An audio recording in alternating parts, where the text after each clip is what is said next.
Yeah.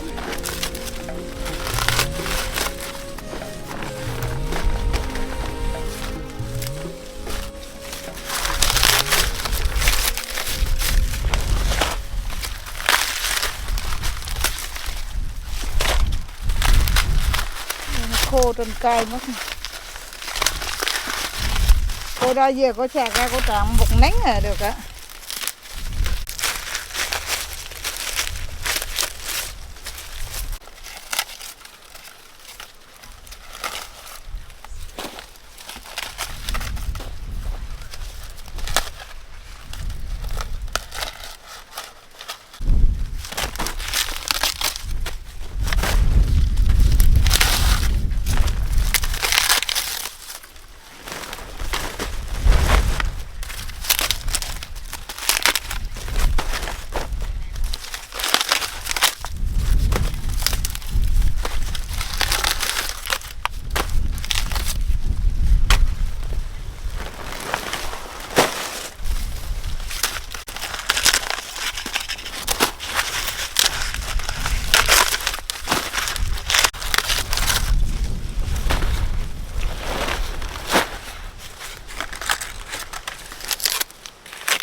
Để điện thôi.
ra vậy.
Hái cà phê cũng khinh.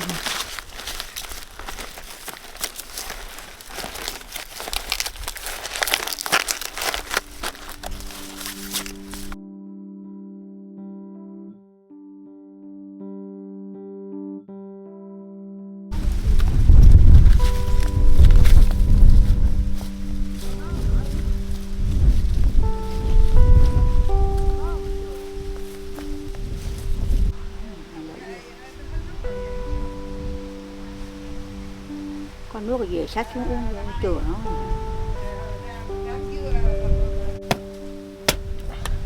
Anh dưa à ba ơi. Chú vậy đừng cục đá đem đủ mới lấy bó cho cô. Nóng quá nhỉ?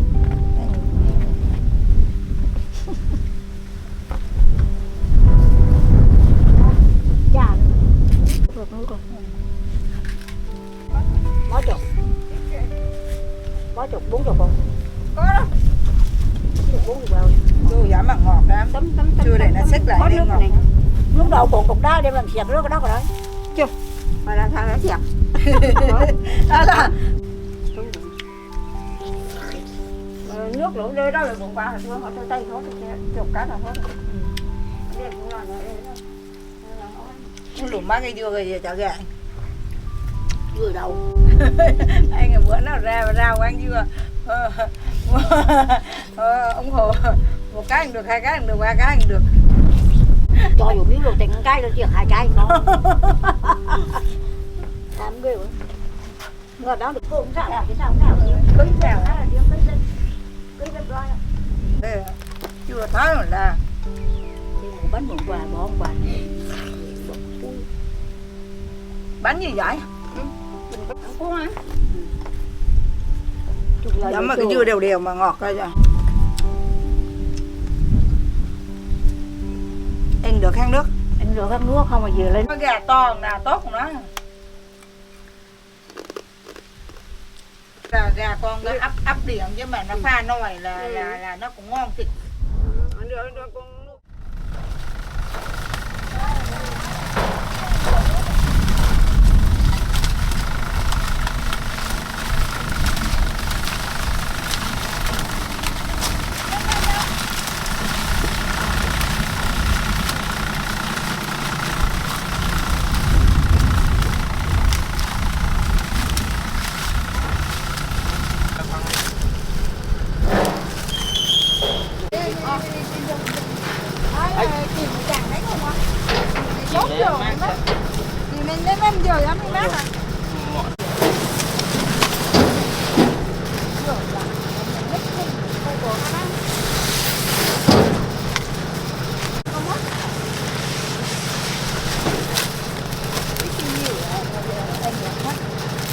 Đổ nhà hả? Đổ nhà kho hả?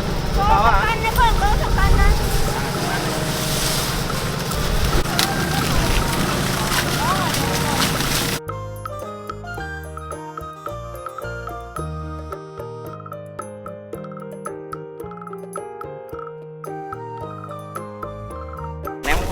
không có tay vậy.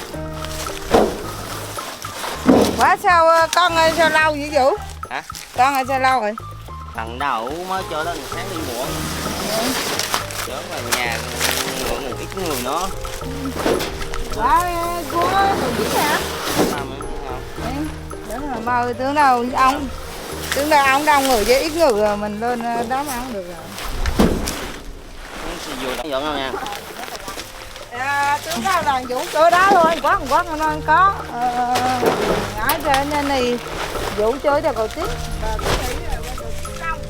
Rái rồi đi liên hệ dân Vũ là ai đếp bí rồi ai không được. Có nó đi nó suốt ngày hả? Đang mùa dưa nó đi. Tháng nghỉ được có mấy bữa.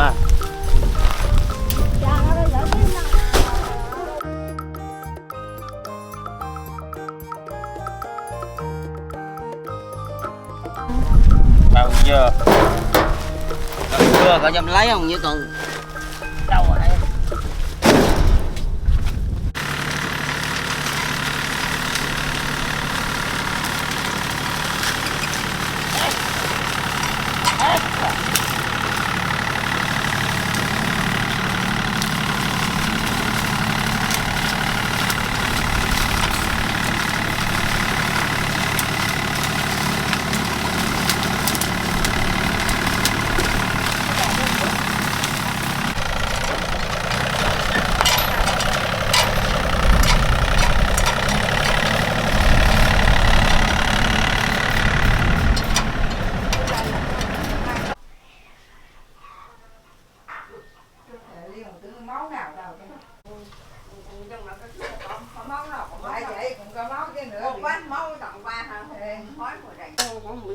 Rồi anh nghiện.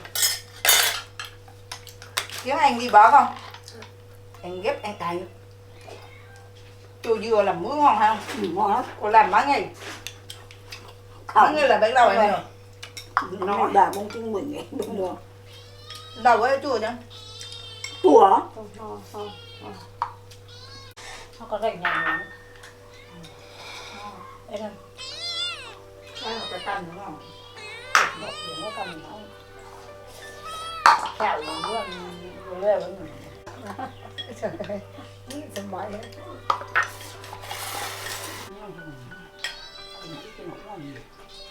Ngon. Chua dừa ngon. Anh nghe con. Anh nghe không ngầu đấy.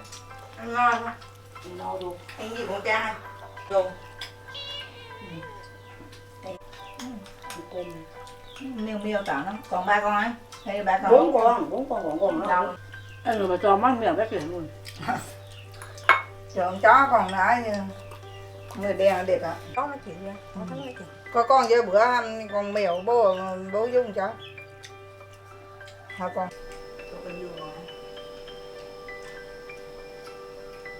Đừng có kho lại đó. Cô sức mèo quá. Mèo Anh mới được cái chuyện cho tao anh. À, rinh cái. Có rinh mà. Có rinh mà rồi tao xếp chút cục rồi tuần sau nhai. Gọi. Chị gà quay ấy. Đây gà thì Kiều thì gà không? Kiều cái thì kiều cũ của ông bà còn ạ. Cái giỏi. Cái này là mình nói là tôi đúng. Đúng mà đứa đâu ngoài em.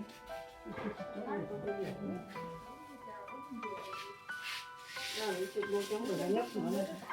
con đi vô nghỉ đến nghỉ lại đi. Nó gọi sao? Lại cỡ chưa ba hát được mà tính tiền gì cho biết được cho tại vì nó tiền ba hát. Thì bán thì quý được cho tại nó tiền ba hát. Đây, lấy vô đây luôn, coi luôn mới thúc. Rồi đây. Cái nít không ăn được muối gì không? Vậy là con bò là hương sái. Muối nó phải trái. Bữa kêu chắc chưa bí cho ai vậy đó, bí liền hả? Nó khô quanh. Nó khô quanh ở chính giữa trái chút quanh. Để 4 cái bờ. 4 cái bờ ngon. Nó ngon quá.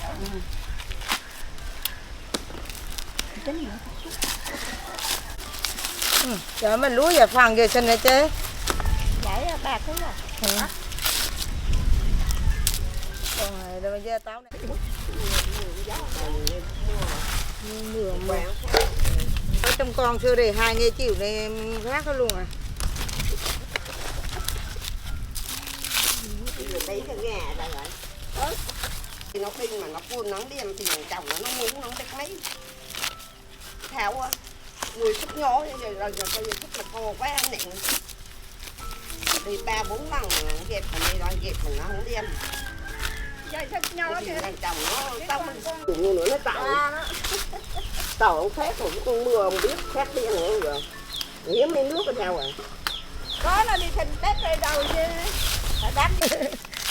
Em nhá. Bà xưa bà ngon Tết như vậy mà bà ngon ở đâu như vậy. Sang dân xịn với mấy thù nấu chứ. Thù ở đơn giản này có chút xíu dài mà. Thâu có mấy người. Ờ. Em ít cho em nhiều quá. Tiền đâu anh cho nấu anh thu à. Anh thu hay đơn giản. Cái mà ấy mình mua thì mua cho anh không đã mua đâu. Lâu lâu mình ăn bữa chứ đâu có ăn hoài đâu. Mà trứng mới được chứ có đường nóng không?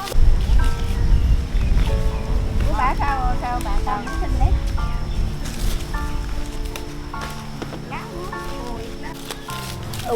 Nhà trong ở trong Giờ làm đâu mới có vô. Tiền Phước hả? Nấu là ai chỗ này đâu nấu đi. Đi chơi không? Anh mà nó tật quá. Anh đừng quýnh em nha, nói dạ. Em nhóm mà quýnh em luôn. Anh mà tật quá. Vô. Giáo đi. Tháng rồi đấy, cái gì đấy? Ra là cô và ta cứ là bịch chướng là bịch chướng nha.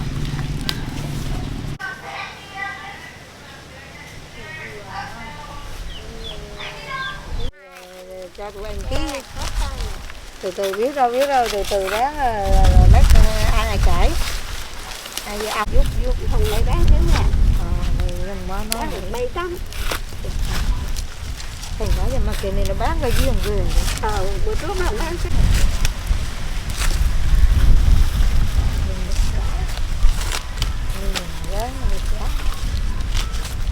bộ tập đồ lớn dùm cho mình không đâu không nó mua ở đâu chứ thường thường là tự ái cho mình mày bồn máy vô ba mới mất. Giờ mình lấy mà hả?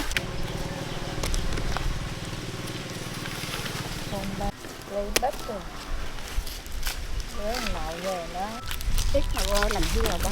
làm dưa bó đông đông vậy cho đỡ chuột ăn dê ít quá Quá chuột lính hết rồi. nó mới luôn có ăn vậy chứ Cô cũng làm mà biết. còn làm Mà thấy mà con lính. còn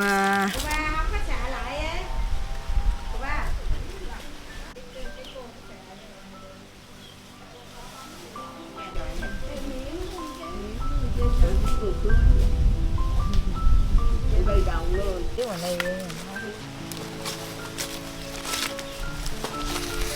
Ôi gì quá. Giờ tôi nói là chị bố một tao là cãi. Chị đem mà đã có theo quay cho thì định nó mướn nó làm. Đất bà anh ấy chứ không đâu phải làm giá này bà đẹp bà.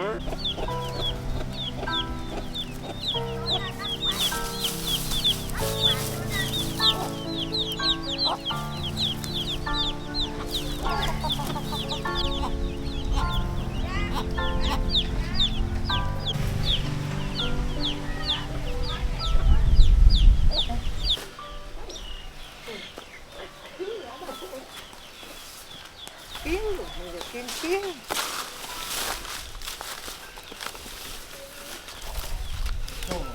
Đông.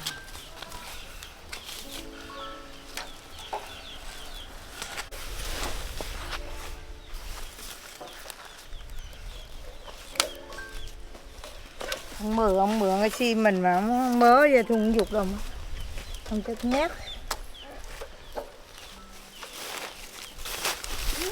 Kìa. Dạ nha cô ba. Chú chị.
Sao nãy lại chụp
Vô vô.